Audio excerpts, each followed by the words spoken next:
नमस्कार, good morning, जय भीम साथियों। अंबेडकर नामा के 26वें एपिसोड में आप सबका स्वागत है। 25वें एपिसोड तक हमने देखा था कि कैसे डिप्रेस क्लासेस को लेकर, उनकी समस्याओं को लेकर गांधी और अंबेडकर के बीच जो वैचारिक विवाद था वो तीव्र होता जा रहा था, बदस्तूर बढ़ता जा रहा था।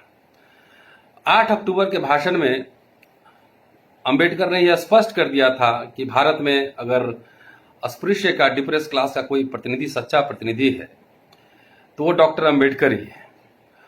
और अपने इस कार्य को करने में उन्होंने वहां उपलब्ध विभिन्न मंचों और संसाधनों का सहारा लिया। ठीक इसी समय नासिक में कालाराम मंदिर प्रवेश आंदोलन चल रहा था, जिसकी शुरुआत डॉक्टर अंबेडकर ने 1930 में की थी।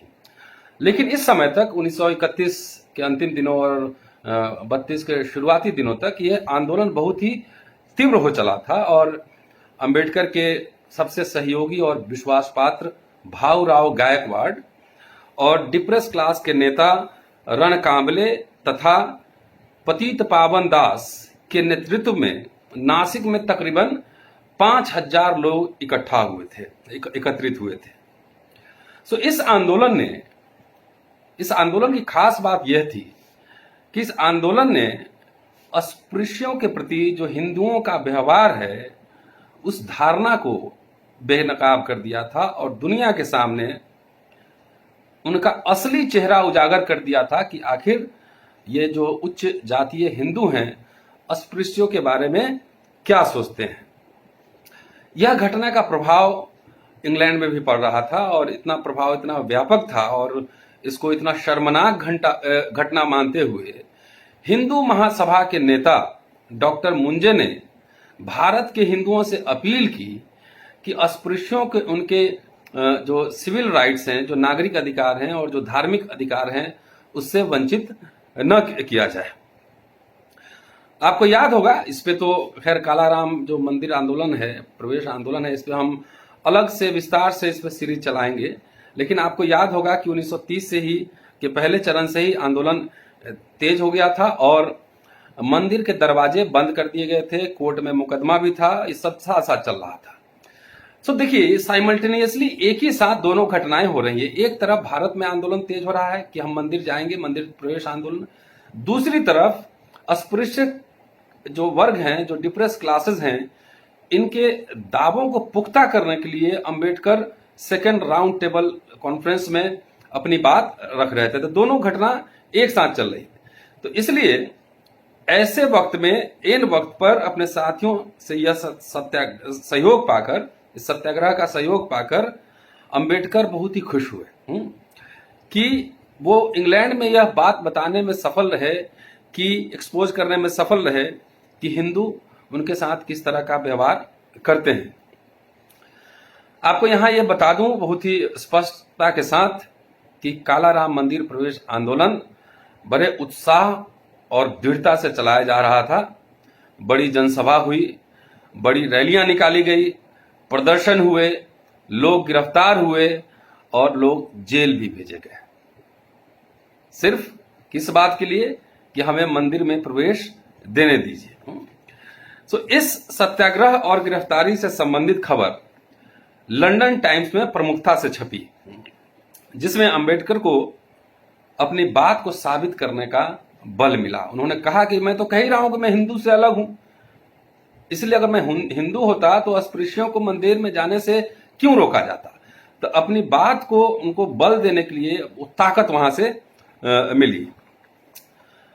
गांधी से वैचारिक युद्ध चल ही रहा था। इसके बाद doctor Ambedkar federal structure committee के एक सब कमेटी में कि वित्तीय व्यवस्था पर चर्चा में उन्होंने भाग लिया। इस चर्चा में जिन्ना, जयकर, लॉर्ड साके और लॉर्ड लुथियन जैसे लोग थे।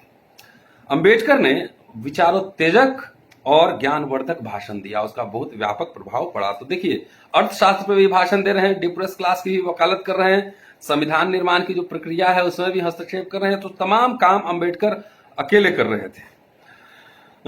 काम में अत्यधिक व्यस्तता थी, फेडरल जो कमेटी थी उसमें अधिक व्यस्तता थी। इसके बावजूद अंबेडकर अपनी बातों को ज्यादा से ज्यादा लोगों तक पहुंचाने के लिए हर संभव मंच का उपयोग किया। उन्होंने इंटरव्यू दिया, उन्होंने स्पष्टीकरण दिया, एक्सप्लेनेशन दिया, बयान जारी किया, विरोधियों के बयान का खंडन किया, और लंदन के विभिन्न संस्थानों में जाकर डिप्रेस क्लास की स्थिति के बारे में और उस पे उनका क्या स्टैंड है इसके बारे में लोगों से बातचीत की। इसमें जो सबसे महत्वपूर्ण और प्रभावशाली भाषण था वो भाषण दिया गया था इंस्टीट्यूशन ऑफ इंटरनेशनल अफेयर्स। यहां उन्होंने बहुत ही प्रभावशाली तरीके से गांधी के दावों को ध्वस्त किया, उनका खंडन किया। अब जो माहौल बन रहा था इंग्लैंड में उसका प्रभाव यह हुआ कि डिप्रेस क्लास के सवाल पर जो लोग गांधी के एक्सट्रीम पोजीशन से सहमत नहीं थे वे सब और जानने के लिए और क्लैरिफिकेशन के लिए अंबेडकर की ओर मुड़े, वहां भाग कर गए। सो इनमें से एक महत्वपूर्ण महिला थी, उन महिला का नाम था मिस मुरियल लेस्टर। ये मुरियल लेस्टर जो महिला थी, गांधी पहले इन्हीं के घर में रुके थे, तो इन्होंने भी अंबेडकर को अप्रोच किया और समस्याओं को जानना चाहा। तो अंबेडकर ने बहुत ही स्पष्टता के साथ अपनी समस्या को उन्हें समझाया। इसके बाद गांधी और अंबेडकर के एक कॉमन साथी, दोनों के दोस्त थे, जिन्होंने अंबेडकर और गांधी दोनों को चाय पे आमंत्रित किया जिससे कि डिप्रेस क्लास की समस्या का समाधान हो सके। दो लोग पहुंचे वहां पे।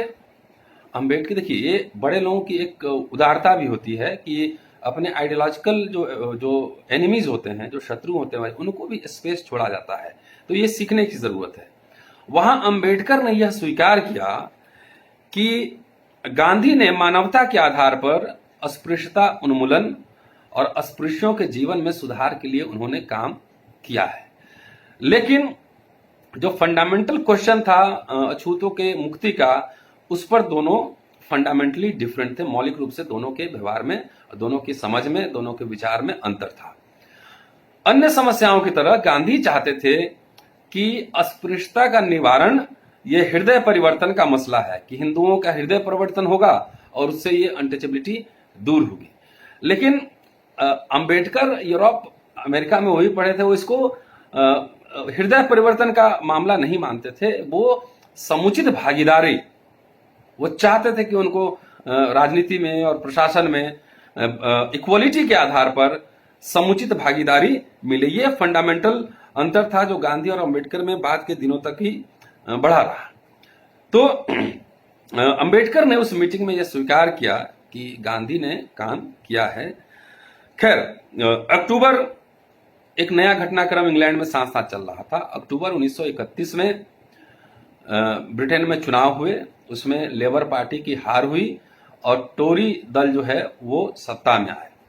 तो इस समय अंबेडकर ने कहा कि हम जो मुद्दा उठा रहे हैं वह इतना साइंटिफिक है, इतना साइंटिफिक है कि लेबर क्लास से लेकर और जो भी एक आम ब्रिटिश नागरिक होगा वो भी आसानी से समझ सकता है। इसलिए सिर्फ सरकार परिवर्तन की बात नहीं है, ये सेंसिटाइज करने का मसला है, आम लोग ही बेहतर तरीके से समझ सकते हैं इस बात को। उन्होंने एक पत्र में लिखा, बड़ा दिलचस्प जानकारी है, ये हमें जानना चाहिए। उन्होंने एक पत्र में लिखा कि डिप्रेस क्लासेस के जिन नेताओं ने गांधी का समर्थन किया है वे यह नहीं समझ पा रहे हैं कि गांधी सिर्फ पृथक निर्वाचन क्षेत्र के ही विरोध में नहीं है, सिर्फ पृथक निर्वाचन क्षेत्र का ही विरोध नहीं कर रहे हैं, बल्कि ज्वाइंट जो इलेक्टोरेट है, संयुक्त जो निर्वाचन क्षेत्र है, उसमें स्पेशल रिप्रेजेंटेशन का भी विरोध कर रहे हैं। अन्यथा इस समस्या का समाधान बहुत पहले हो जाता है। यह गौर कीजिएगा कि अंबेडकर शुरुआती दिनों में वो पृथक निर्वाचन क्षेत्र की बात नहीं कर रहे थे, वो कह रहे थे कि संयुक्त निर्वाचन क्षेत्र ही हो, लेकिन उसमें डिप्रेस क्लास के लोगों को स्पेशल रिप्रेजेंटेशन दिया जाए। तो गांधी इसके भी पक्ष में नहीं थे। अगर सोचिए, फर्ज कीजिए कि गांधी अगर उस समय अंबेडकर की बात मान लिए होते, जो कि बाद में माना भी गया, मान लिए होते, तो शायद देश की राजनीतिक हालात उस समय से लेकर अब तक, भारत 1947 में नहीं बहुत पहले आजाद हो गया रहता। कि जैसे अंबेडकर ने एक भाषण में कहा है कि अगर मुझे मौका मिले तो मैं कांग्रेस से ज्यादा बेहतर तरीके से आजादी का आंदोलन लड़ सकता हूं। तो भारत पहले आजाद हो गया होता और आज जो देश में स्थिति है वो स्थिति नहीं होती। शायद ये संभव है कि कांग्रेस के साथ मिलकर अंबेडकर काम करते, लेकिन गांधी ने स्पेशल रिप्रेजेंटेशन का भी विरोध किया। इसकी वजह से गांधी और कांग्रेस के बीच कटुता बढ़ती गई। हो सकता है कि कांग्रेस में कुछ लोग अंबेडकर के विचारों से सहमत हों, लेकिन उस समय तक गांधी इतने पावरफुल थे कि गांधी के इच्छा के विरुद्ध जाना किसी भी कांग्रेस के नेता के बस में नहीं था। लेकिन यहां एक और दिलचस्प जानकारी आपसे साझा करना चाहता हूं। आज तक आपने सुना होगा कि सेपरेट इलेक्टोरेट या ज्वाइंट इलेक्टोरेट, ये पृथक निर्वाचन क्षेत्र या संयुक्त निर्वाचन क्षेत्र। लेकिन इसके अलावे भी एक उपकथा है जो गांधी के हवाले से आती है कि इसके अलावा गांधी का एक अपना अलग मॉडल था। उस मॉडल के बारे में हम आपसे चर्चा यहां करना चाहते हैं। बहुत दिलचस्प है, पहली बार मैं भी पढ़ा हूं कि गांधी के हिसाब से वो जो मॉडल देना चाह रहे थे कि उनके हिसाब से कि डिप्रेस क्लासेस के जो उम्मीदवार हैं वह सामान्य क्षेत्र से, जहां पे सवर्ण हिंदू, ऊंची जाति के हिंदू चुनाव लड़ेंगे, वहां वो चुनाव लड़ें। यदि वो हार जाते हैं तो इलेक्शन पिटीशन फाइल करें और यह वर्डिक्ट लेकर आए कि चूंकि वे डिप्रेस क्लास के लोग थे, अस्पृश्य थे, इसीलिए वो चुनाव में हार गए हैं। तब गांधी क्या करेंगे? गांधी कुछ लोगों को फोर्स करेंगे, जो सवर्ण है उनको फोर्स करेंगे कि आप रिजाइन करो और उस जगह जब कुछ सीट खाली होगी तो डिप्रेस क्लास के लोग फिर से चुनाव लड़ेंगे और कुछ अन्य लोग भी चुनाव लड़ सकते हैं। मतलब गांधी के लिए राजनीतिक सवाल भी एक हृदय परिवर्तन का सवाल था। ये संभव है क्या कि जो उसमें लोग छोड़ देंगे और रिजाइन कर देंगे? बहरहाल, फिर अगर चुनाव हो तो फिर अगर वो हार जाते हैं अस्पृश्य वर्ग के लोग, तो फिर वो इलेक्शन पिटीशन दायर करें और जाकर ये वर्डिक्ट लेकर आए कि चूंकि वो अस्पृश्य थे इसीलिए ये हार गए। सो ये सिलसिला, ये प्रक्रिया अनवरत चलती रहेगी।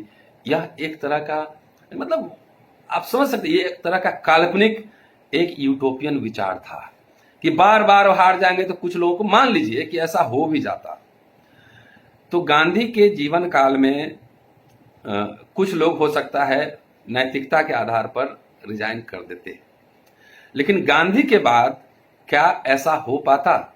आज जबकि संविधान में बकायदा रिजर्वेशन का प्रावधान है, SC/ST के लिए पहले से था, OBC के लिए 1991 के बाद आया। जब कानूनी प्रावधान है, डायरेक्टिव प्रिंसिपल्स में है, तब तो 73 साल में सरकारों ने आरक्षण पूरा नहीं किया। और जब उनके अपने डिस्क्रिशन का, अपने मोरालिटी का सवाल होता सिर्फ, तो क्या आज मैं यहां हो पाता, आप सब हो पाते? तो यह एक तरह का गांधीयन यूटोपिया है कि जिसमें उन्होंने बात की कि एक मोरालिटी के आधार पर रिजाइन करेंगे, फिर नहीं, कब तक? ये फिजिबल भी नहीं था, यह एक व्यवहारिक सुझाव भी नहीं था। कि वो मान के चलते थे कि एक समय के हिसाब से हिंदू सुधर जाएंगे, लेकिन आजादी के 73 वर्ष हो गए, कितना सुधरे, कितना बिगड़े, इसकी समीक्षा तो रोज सोशल मीडिया पर आती रहती है और आप सब अपने जीवन में भी देखते रहते हैं। तो यही कारण था कि गांधी और अंबेडकर के बीच वो कटुता बढ़ती गई कि वो अगर स्पेशल रिप्रेजेंटेशन को भी 30 में मान लिए होते तो शायद वो कटुता नहीं बढ़ती। जहां तक आपको याद है, पिछले एपिसोड्स में जो हमने बात की थी कि अंबेडकर ने माइनॉरिटी सब कमेटी में एक लिखित ज्ञापन दिया था। तो उस लिखित ज्ञापन के बाद जब दूसरा राउंड टेबल कॉन्फ्रेंस ये चल रहा था, तब 4 नवंबर 1931 को उन्होंने एक सप्लीमेंट्री मेमोरेंडम दिया। इस सप्लीमेंट्री मेमोरेंडम में एक्सप्लेनेशन था, इसके 4 बिंदु थे। पहला बिंदु था कि एक्सटेंट ऑफ स्पेशल रिप्रेजेंटेशन, कि उसका किस एक्सटेंट तक विस्तार क्या होगा। दूसरा जो है वो पॉइंट था कि मेथड ऑफ रिप्रेजेंटेशन, और तीसरा जो पॉइंट था वो था necessity of defining representation, necessity of defining depress classes. आज भी जो है डिप्रेस के नाम पे फर्जी सर्टिफिकेट बना के दूसरे लोग चले जाते हैं, तो उस समय भी गड़बड़ हुआ था। तो उस समय भी उन्होंने लिखा कि necessity of defining depress classes. और चौथा पॉइंट था वो था नॉमेनक्लेचर, कि डिप्रेस क्लास के लोगों को किस नाम से पुकारा जाए। तो ये सारी बातें 27वें एपिसोड में होगी। आप देखते रहिए, बने रहिए। ये प्रोग्राम कैसा लग रहा है आपको? देखिए, अभी कोरोना का संकट है, तो समझ लीजिए एक फ्री में मेरे पास टाइम है, तो एक हमारे पास तो कोई संस्थान नहीं, तो इसी को कॉलेज, स्कूल और यूनिवर्सिटी मान लीजिए कि थोड़ा बहुत जो समझ पाते हैं आपके बीच लेकर आते हैं। तो इसलिए आप अगला एपिसोड भी देखिए। और आपसे सिर्फ गुजारिश इतनी है कि ये बात जो कि मैं भी पहली बार बहुत कुछ पढ़ रहा हूं, तो मैं चाहता हूं कि ज्यादा से ज्यादा साथी, ज्यादा से ज्यादा मित्र इस बात को जाने, इस पूरे घटनाक्रम को जाने प्रामाणिकता के साथ। साथियों, इसको देखने के लिए जो मैंने घटना आपके सामने चर्चा की, आप देखिए इंग्लिश राइटिंग ऑफ बाबा साहब doctor Bhimrao Ambedkar, volume 17 part 1, page number 118 से 19। शुक्रिया साथियों, अगले एपिसोड में फिर मुलाकात होगी। जय भीम।